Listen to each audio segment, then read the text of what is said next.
साल से क्या झक मार रहे हैं क्या? हम लोग जो इतना आंदोलन कर रहे हैं क्यों कर रहे हैं? बराबर की झूठ है।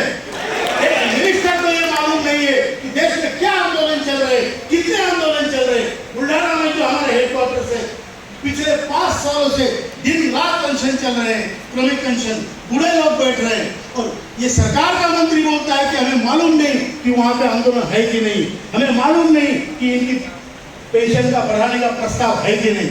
तो इसको मालूम क्या है? ऐसे लोगों को मंत्री रख के आप अपनी सरकार की साथ बिगाड़ रहे हैं। हम कायल है, हम मोदी जी के कायल है, हम आपके कायल है। जो अच्छे काम किए उसमें हमारा भी सहभाग भी है, सहयोग भी है, समर्थन भी। लेकिन जब हमारे पेट पे आती है तो कोई ज्ञान नहीं चलता। जब पेट की बात आती है, भूख की बात आती है, तो ज्ञान से पेट भरता है क्या? हमें हमारा न्याय चाहिए। हमें आदरणीय प्रधानमंत्री जी ने 2 बार बुला के ये बताया हुआ है कि तुम्हारा काम मैं करूंगा। उसके बाद 20 मीटिंगें हमारी लेबर मिनिस्टर से हुई है। लेबर मिनिस्टर को हमने 20 बार पावर पॉइंट प्रेजेंटेशन समझाया। सर जी, वित्त सचिव से हमारी मीटिंग हुई है, उनको पूरा मामला पता है, सीपीएफसी को मामला पता है, पार्लियामेंट्री स्टैंडिंग कमेटी ने हमारी पार्लियामेंट में बुला के पूरा हमारी विटनेस ली है, सबको मालूम है। तो फिर रिजल्ट क्यों नहीं है? सबको मालूम है तो रिजल्ट क्यों नहीं है? जिस देश का बाप भूखा है उस देश को मैं क्या कहूँ? बुरा भी कहूँ तो मेरा ही है, अच्छा ही कहूँ तो भी मेरा है। लेकिन इस द्विधा को हटाना पड़ेगा, और हमें भी आपकी जो यात्रा निकली है प्रगति की, उसमें हमें साथ लेना पड़ेगा। हमें भी साथ लेना पड़ेगा, क्योंकि ये देश मेरा है, मेरे बाप का भी था। उसने भी काम करके खपा है इसमें, हम भी काम करके खपे हैं इसमें, और इसकी दखल आपको लेनी पड़ेगी, आपके सरकार को लेनी पड़ेगी। हम ऐसे नहीं मरने वाले, न्याय लेके मरेंगे। मंजूर है? न्याय लेके मरेंगे। आपको मैं ज्यादा समय नहीं लूंगा, मैं जानता हूं आपका समय बहुत कीमती है। सरकार की कोई पेंशन योजना है, ओल्ड पेंशन योजना, न्यू पेंशन योजना। नई पेंशन योजना में सरकार का कंट्रीब्यूशन 14% है। मतलब मैं 100 रुपये भरता हूं तो सरकार 14 रुपये डालती है। श्रमयोगी मानधन योजना में सरकार का कंट्रीब्यूशन 100% है। मैं 100 भरता हूं, सरकार 100 भरती है।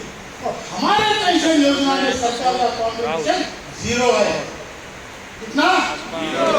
1.16 को देते हैं तो एडमिनिस्ट्रेटिव खर्चे के लिए आईएएस अधिकारियों, ब्यूरोक्रेटियों को पेंशन के मामले में ट्रेनिंग लेने के लिए अमेरिका में 3-3 महीने भेजते हैं।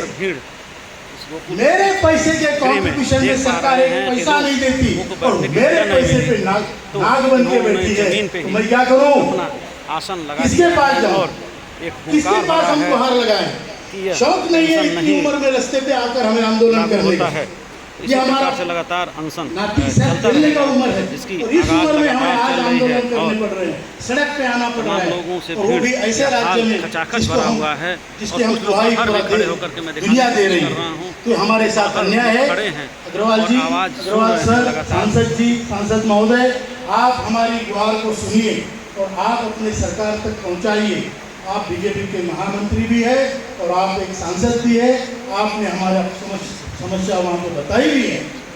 तो ये हमारी समस्या है, और इस समस्या का हल निकालने में आप सहायक सिद्ध हो। और इस गोरखपुर की भूमि से, बाबा गोरखनाथ की भूमि से, ये नाथ संप्रदाय की बहुत बड़े पीठ की भूमि से हमारा प्रश्न का हल निकले, इसी शुभ ये मैं कामना करता हूँ।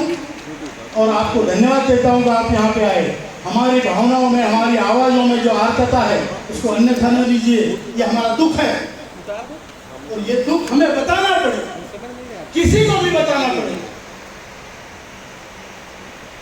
इसलिए आपसे प्रार्थना है कि हमारा जो प्रॉब्लम है जल्दी से जल्दी सॉल्व कीजिए, और हम इस देश में किसी भी समस्या का,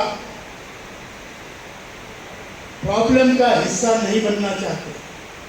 हम सॉल्यूशन का हिस्सा बनना चाहते हैं, हम उत्तर का हिस्सा बनना चाहते हैं। और इसलिए आपके सामने हम हाथ जोड़ के प्रार्थना कर रहे हैं। और अगर भोपाल में हमारी CWC है 16-17 तारीख को, तब तक हमें अगर कुछ अच्छा निर्णय या कम से कम कोई अच्छी खबर ना सुनाई दे तो 17 तारीख को निर्णय होगा कि आगे की रणनीति क्या होगी।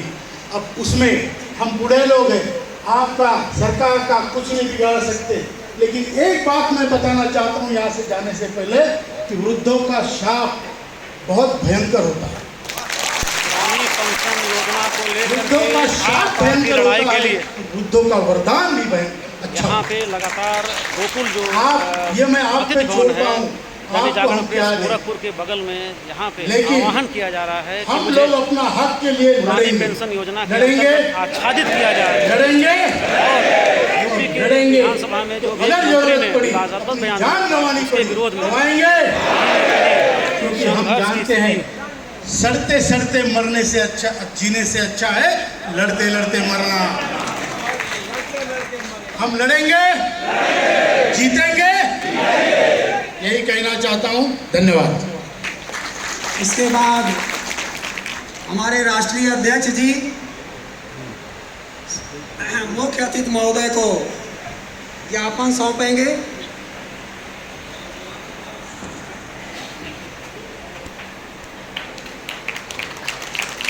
मुख्य अतिथि महोदय को कांग्रेस अशोक राउत ने सौंपा ज्ञापन कि पेंशन योजना बहाल किया जाए, पूर्ण रूप से जो कर्मचारी हैं वो पेंशन पे निर्भर रहें ताकि बढ़ोतरी जो है इनकी बनी रहे।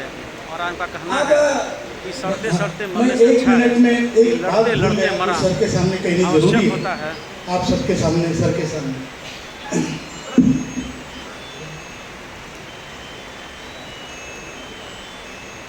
भाइयों और बहनों, 2014 के मार्च में बीजेपी के प्रवक्ता थे प्रकाश जी जावड़ेकर। प्रकाश जी जावड़ेकर ने मार्च 2014 में भरी सभा में वर्धा में 10,000 लोगों के सामने EPS के ये कहा था कि अगर हमारी सरकार आती है तो आपकी समस्या 90 दिन में सॉल्व करेंगे। इसका YouTube पे वीडियो अवेलेबल है सर। अभी उनको जब हम मिलने गए करीब 1 साल बाद कि हमारी समस्या हल नहीं हुई तो उन्होंने बताया, अरे तुमको 1000 दे दिए और कितने चाहिए। ये उनके शब्द है। और आज बीजेपी पार्लियामेंट्री कमेटी को सर हमने पत्र लिखा है कि आपके पक्ष ने, जो बहुत जवाबदार जिम्मेदार पक्ष है भारत का, उस पक्ष ने एक वचन दिया था 10 साल पहले और वो वचन अभी तक नहीं निभाया है। ये मैं आपको आपके सामने कहना चाहता हूँ। और अगर चाहे तो हम वो क्लिप आपको YouTube पे दिखा सकते हैं, बाद में दिखा दें। धन्यवाद। कहाँ से आए हैं आप? गोरखपुर से हूँ। अच्छा, क्या नाम है आपका? अजय सहाय। सहाय जी, किन मुद्दों को लेकर के आज इतनी अधिक भीड़ आई है कि हाल छोटा पड़ गया? EPS 95 राष्ट्रीय संघर्ष समिति के द्वारा पेंशनरों का विरोध है, प्रदर्शन है, सभा है। इसके अंतर्गत जो भी हमारे पेंशनर हैं इनकी देयक जो है बहुत कम है। 1100 से लेकर के 2300, 2400, 4000 रुपये के नीचे तक की पेंशन है, जिससे उनके परिवार के और उनका जीवन यापन बहुत ही संघर्ष हो गया है। कैसे बच्चे जीते हैं समाज में, बहुत ही मुश्किल है। अन्य हमारे बच्चे भी हम लोग की सम्मान कैसे करेंगे आने वाले समय में, कैसे ये अपना दवा करेंगे अपने परिवार में, कैसे खाना खाएंगे। ये सब सारी चीज़ों का हम लोग का सारे समय में विरोध है, प्रदर्शन है। और जब तक चलेगा हम लोग EPS 95 राष्ट्रीय संघर्ष समिति के साथ में रहेंगे और अपनी जान तक को देने के लिए तैयार रहेंगे। जान देने के लिए तैयार रहेंगे पेंशन रूप में। एक चाचा जी आए हैं। चाचा जी, कहाँ से आए हैं आप? आप कर्मचारी हैं, किस विभाग में हैं? रोडवेज में। क्या आज मुद्दा रहा आपके आने का यहाँ पे? मुद्दा यही है कि हम लोग जो है हम लोग खाने भी ना मर रहे हैं। खाने भी ना मर रहे हैं? जी हाँ। सरकार तो कहती है सब सुखी हैं, सब लोग सानंद जी रहे हैं। 1500 पेंशन दे रही है तो 13 से 14 चाय तक नहीं चल पा रहा है। तो कहीं ना कहीं जो पेंशन का अवरोध सम्मानित मंच देश के कोने कोने से, जैसा कि रावत जी बता रहे थे, 27 राज्यों से आप सब यहाँ आए हैं। भैया विशेष रूप से उत्तर प्रदेश से एक बड़ी संख्या में आप उपस्थित हैं। गोरखपुर की इस धरती पर आप सबका गोरखपुर के नागरिकों की ओर से और भारतीय जनता पार्टी की ओर से राष्ट्रीय महामंत्री होने के नाते मैं आप सभी का हार्दिक अभिनंदन और स्वागत करता हूँ।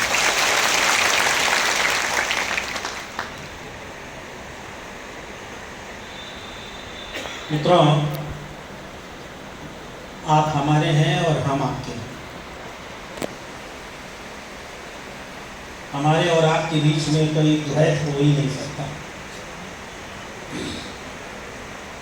आप हैं तभी हम सब हैं,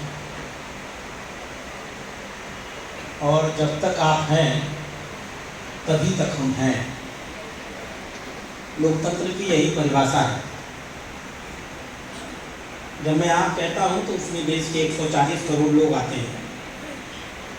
फिलहाल जिसके प्रतिनिधि के रूप में आप सब दूर दूर से आकर के यहाँ बैठे हुए हैं, और हम भारतीय जनता पार्टी के लोग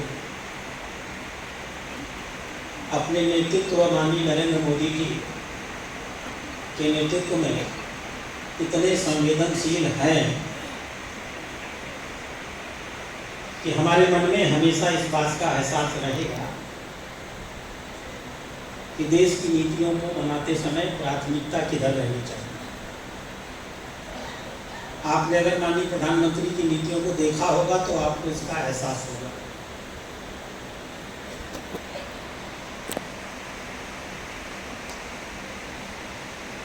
आप एक अजीब से दौर से गुजरते हुए लोग हैं।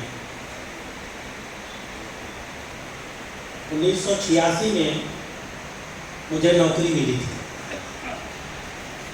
काशी विश्वविद्यालय में मैं assistant professor department of paediatrics में नियुक्त हुआ था, और जिस दिन मेरी नियुक्ति हुई उसी दिन मैंने त्यागपत्र दे दिया, क्योंकि मेरे दिमाग में भी नौकरी को लेकर एक ही परिकल्पना रहती है। वह जो नौकरी नहीं करता है, जब उसकी मृत्यु होती है तब वो एक बार मरता है, और जो नौकरी करता है वो मृत्यु होने पर तो मरता ही है, जब वो रिटायर करता है उस समय भी एक बार मरता है। आप दो ही मौत के शिकार होते हैं। वो जो जाते समय होती है वो शारीरिक मृत्यु होती है, और जो रिटायरमेंट होते समय होती है वो मानसिक मृत्यु होती है। आपके पूरे के पूरे व्यक्तित्व में एक आमूलचूल परिवर्तन आ जाता है। आपका वो भाव जिसमें आपको लगता था कि आप आज तक अपना परिवार चलाते थे, देश के विकास में अपना संपूर्ण योगदान करते थे, आपकी पूरी मानसिकता on the day of retirement, मेरे पिताजी भी रिटायर हुए हैं कभी, मैंने देखा है कि जब वो रिटायर होने के पहले अपने ऑफिस से लौटते थे तो उनके चेहरे पर क्या चमक, और जिस दिन वो रिटायर होकर के आए उस दिन किस भाव से वो अपने घर में झुके झुके घुस रहे थे, जैसे उनका सब कुछ छीन गया। ये जो रिटायरमेंट का बोध होता है,